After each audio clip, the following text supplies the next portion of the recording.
Call of Duty's extraction mode will arrive with... Wait a second, that logo looks kind of familiar. Where have I seen that logo before? Huh, that's weird.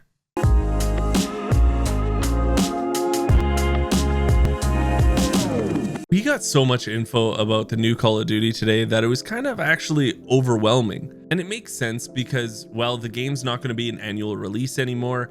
If you don't know, Call of Duty has been released every year like clockwork, you know what I mean? Right before December, it's always a new Call of Duty coming out. After this one, it's actually going to be every other year. So they want to make sure that this is just super ambitious, full of modes that will keep us occupied for longer than the year. And it seems like they're going to deliver on that. Now, whether or not some of these modes are going to be good, that's another story. They did describe the DMZ mode as Call of Duty's extraction mode. So we already know that the leakers were right by calling the DMZ the Tarkov-esque mode that they are trying to produce. Now, we didn't get a lot of info. That's going to come in the next, who knows, weeks, months, but it will be released sooner than later. So we didn't find out a lot of info, but we did find out a lot of info about the game where we can put 2 and 2 together. We found out what map it's going to be played on, how much it's going to be. But most importantly, what I want to talk to you guys about today is the thing that can make or break this game, and no one's really talking about it. And I really just want to brainstorm with you guys because I think it's so important and they need to release this info as soon as possible, really. Before we really go in depth in the video, I just want to take 2 seconds here and say, if you haven't subscribed to the channel, please take a second and think about doing it. If not, maybe at the end of this video, I can convince you otherwise. You know, in looting in Warzone 2.0, we still have the humming crates. You know, you can still travel around and listen for those. We still have the loose loot on the ground, but we wanted to add a layer of learnability and logic to our looting, right? So if you're outside, if you're a little kid, you fall down, you hurt your knee, and your mom's gonna go inside, go to the medicine cabinet and get you something, to a Band-Aid, Neosporin, whatever. So that's our looting. If you need health items, you can hit a bathroom in a building and there'll be a medicine cabinet, you can open it up. If you want to get loadout items, there are these hidden caches throughout in between the POIs that are in ground, and you can memorize where they are because they're always there. So you can kind of start to develop these paths through the map of how you loot. And there's this logic applied to looting. You know, you can find toolboxes that'll have grenades and things in them.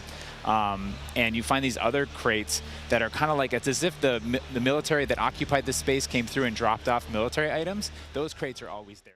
So this kind of sounds familiar, right? You go into a house, you look for, you know, a medicine cabinet, or there's like I saw it on stream, there was like a first aid kit on the wall of some of like the stores or the houses, and guess what? You get first aid stuff from there.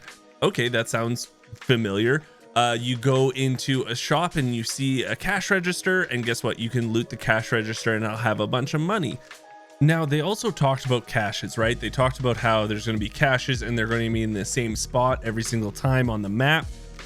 And to us, you know, coming from Tarkov, at least for me, caches are something like you know, the buried barrel caches, or you have like the wooden caches. That's not what they're talking about in this game.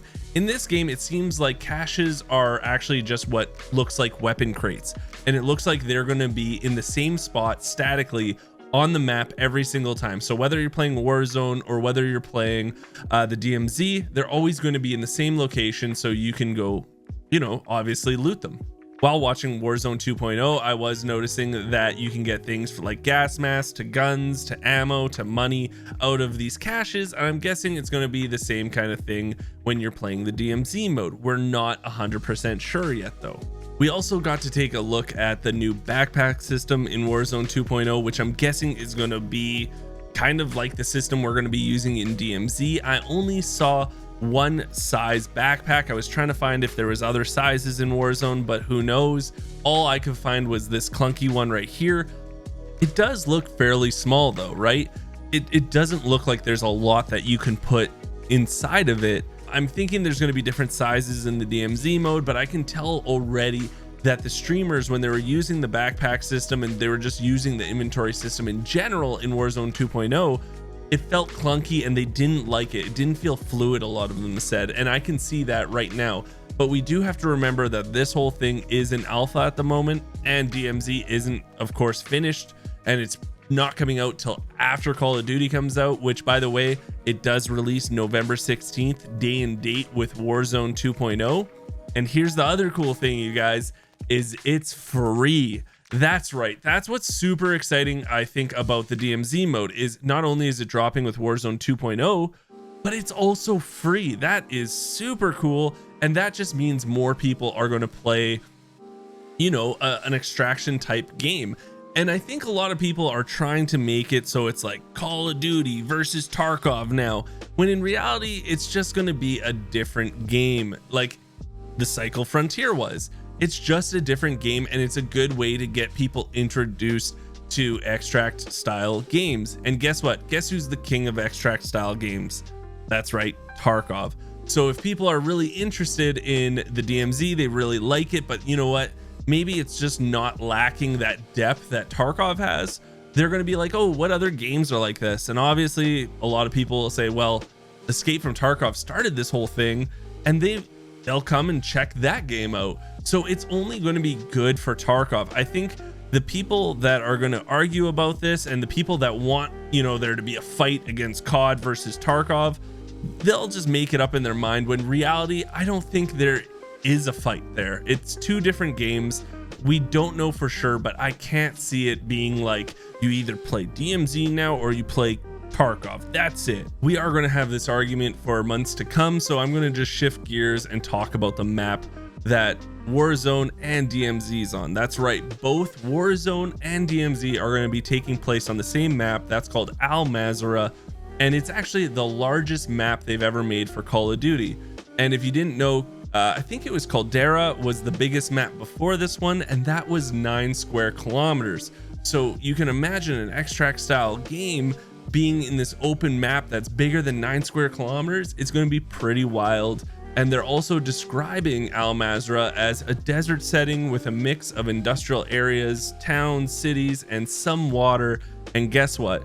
The first time ever in franchise history, you can now swim in Call of Duty. That's right. First time in Modern Warfare 2, and Warzone 2 is going to have swimming, and it's the first time in Call of Duty history that in multiplayer, at least, you can swim. It only took how many years, but it's finally here.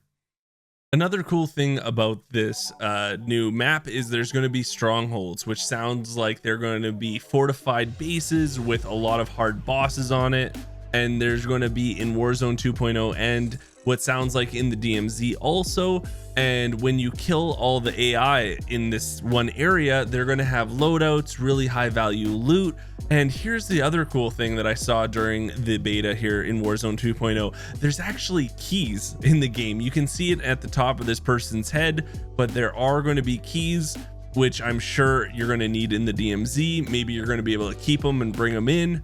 Who knows? We still don't even know if you can bring in a loadout, right? Like, is it going to be like Warzone 2.0 where you start from scratch, or is it going to be like, you know, Tarkov where you can go in with the loadout you want, and if you die, you just have to start over again or with whatever's in your inventory?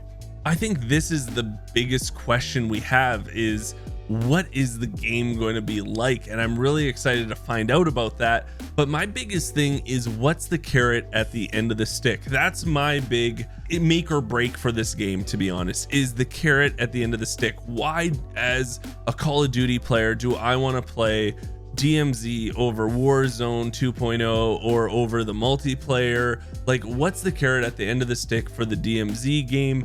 Because as we know, Battlefield 2042 tried to do something like this with the hard drives, the golden hard drives, and that just failed miserably because there was no carrot. Like, why do I want these golden hard drives? What's the point of them?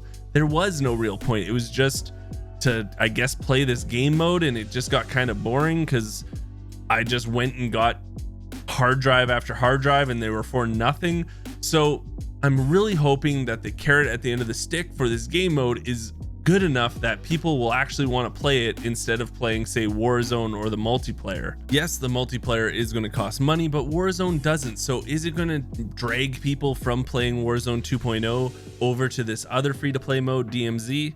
Only time will tell. But the one thing I do want to tell you is that I just appreciate you guys watching this video. Thank you so much. And remember, this channel is going to keep you up to date on all things DMZ as we find out about them. So if you haven't subscribed to the channel, it's free for you guys. It does mean the world to me. And if you made it this far, that means you actually kind of like my content. So make sure in the comments below you put Tarkov RIP to really get everyone's blood boiling, right? Because they won't understand why we're saying it, but guess what? You will. So thank you again, and until next time, I'll talk to everyone later.